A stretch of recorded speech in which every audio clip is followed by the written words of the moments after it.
GameTrailers Game of the Year Awards 2012.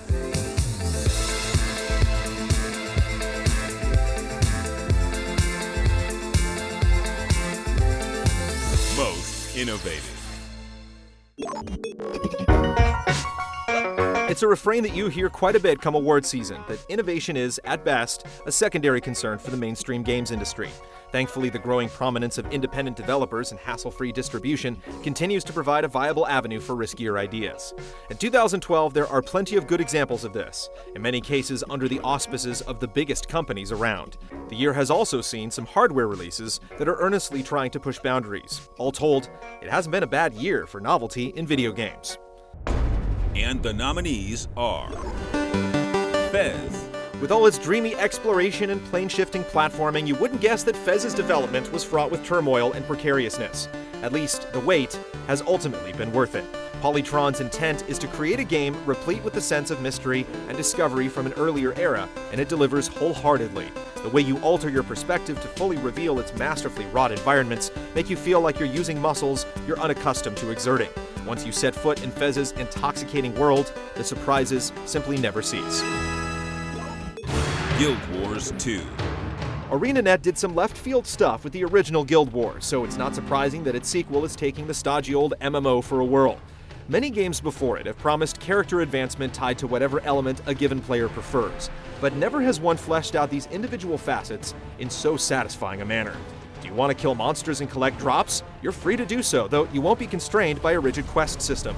Would you rather craft items? You can easily fly through the levels that way. This being Guild Wars 2, PvP is of course both viable and encouraged. Once again, ArenaNet has proven that a monthly subscription isn't a prerequisite for a top-tier, massively multiplayer experience. PlayStation Vita.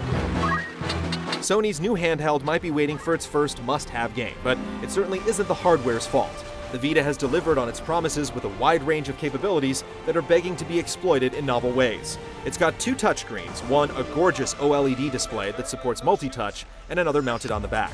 Meanwhile, its support of crossplay allows select games to travel between your PS3 at home and your handheld, allowing for a continuous game experience across both platforms. It would be enough for the Vita to merely replicate a console-like experience, but all the groundbreaking bells and whistles have us hoping that it one day gets the games it deserves. Berserker charge! Take this! Sound shapes. Short of games that put a plastic instrument controller in your hand, we've yet to encounter a better example of gameplay mechanics interacting with music than Sound Shapes. The excellent levels included in the package, designed around artist-musician collaborations, are only half the story. The game also includes a brilliant building tool that doubles as a music sequencer and level creator, which enables you to go to town with any of the objects and sounds in the game. It works like a charm, and just mooching off other players provides plenty of content to keep the party rocking. Nintendo Wii U. Nintendo systems tend to make waves when they launch, but the Wii U hype has been a bit muted due to a ho-hum software lineup.